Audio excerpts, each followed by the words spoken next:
Assalamualaikum warahmatullahi wabarakatuh. Sebelum memulai pembahasan materi kita pada video kali ini, perkenalkan nama saya Inggit Fahtiana Putri. Saya adalah mahasiswa tingkat 2, tepatnya di semester 4, program studi manajemen di Universitas Swadaya Gunung Jati, dan saya berasal dari kelas 2K Manajemen SDM.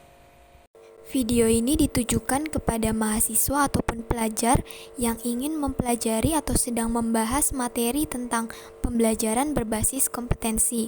Dan tujuan dibuatnya video ini adalah untuk menambah wawasan dan pengetahuan, meningkatkan pemahaman tentang pembelajaran berbasis kompetensi, dan sebagai media pembelajaran yang inovatif. Baik, langsung saja kita bahas materi kita pada video kali ini, yaitu materi tentang pembelajaran berbasis kompetensi. Pembelajaran berbasis kompetensi adalah pembelajaran yang dilakukan dengan orientasi pencapaian kompetensi dari setiap anggota yang ada di suatu organisasi. Sehingga dari proses pembelajaran berbasis kompetensi ini diharapkan dapat meningkatnya kompetensi dari setiap anggota yang dapat diukur dalam pola sikap, pengetahuan, dan keterampilannya. Tujuan utama dari pembelajaran berbasis kompetensi adalah untuk mengembangkan kemampuan dari setiap anggota dalam memecahkan masalah yang kompleks, dapat berpikir secara kritis, dan mampu bekerja sama dengan anggota lainnya, dan juga mengambil keputusan yang tepat.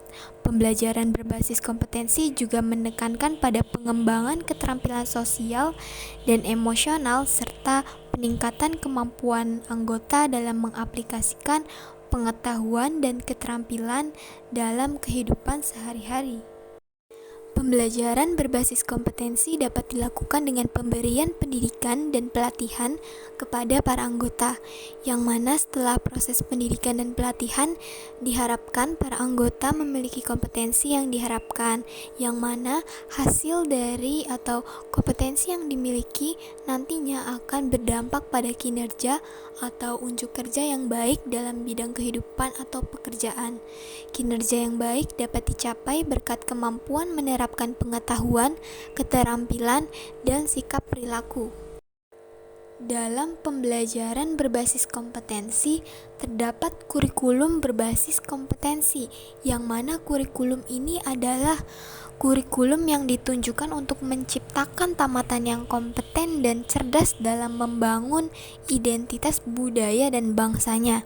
Kompetensi yang dikembangkan berupa keterampilan dan keahlian bertahan hidup dalam perubahan, pertentangan, ketidakmenentuan, ketidakpastian, dan kerumitan dalam kehidupan. Desain dan pengembangan sistem pembelajaran dengan seluruh komponen di dalam harus difokuskan pada tujuan pembelajaran yang berisi kompetensi. Pembelajaran berbasis kompetensi tidak hanya difokuskan pada pencapaian peserta diklat, tetapi juga pada pencapaian pengajar. Selanjutnya terdapat kompetensi dan karakteristik awal peserta didik.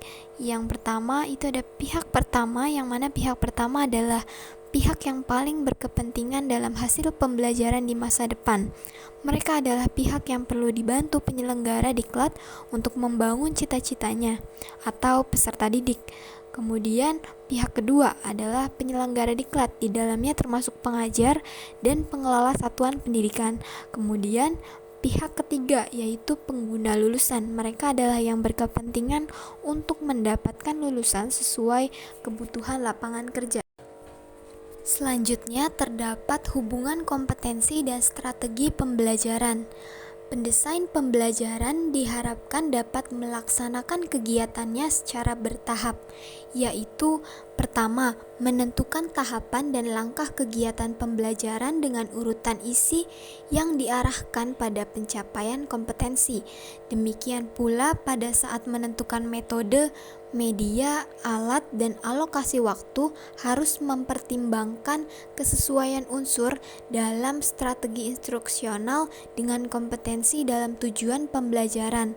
Kedua, Pengajar melaksanakan rencana strategi pembelajaran yang telah disusun dengan memasukkan upaya pemberian motivasi sepanjang proses pembelajaran, agar peserta didik memfokuskan perhatiannya pada seluruh pembelajaran yang dilakukan.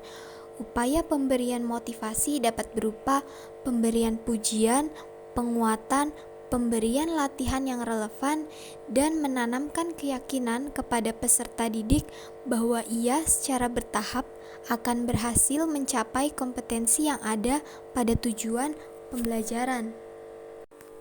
Selanjutnya terdapat hubungan kompetensi dengan pengajar atau fasilitator.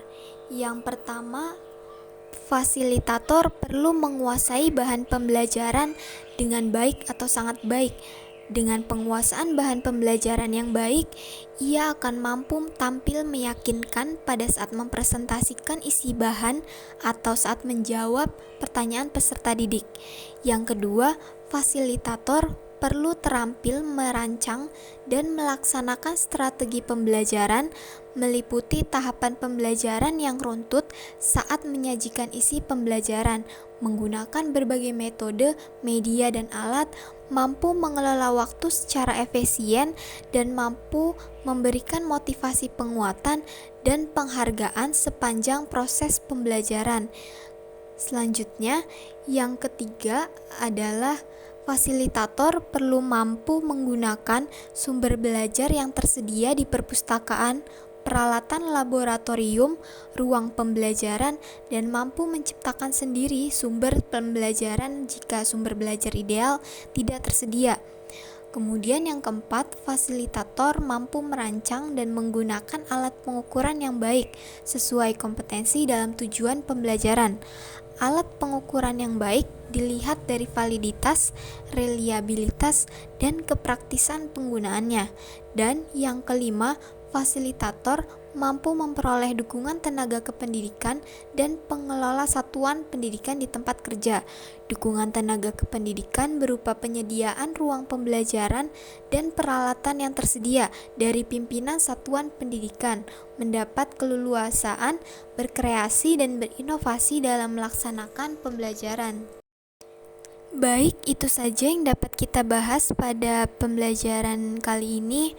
Semoga bermanfaat. Terima kasih telah menonton video ini. See you in the next video dengan materi-materi lainnya.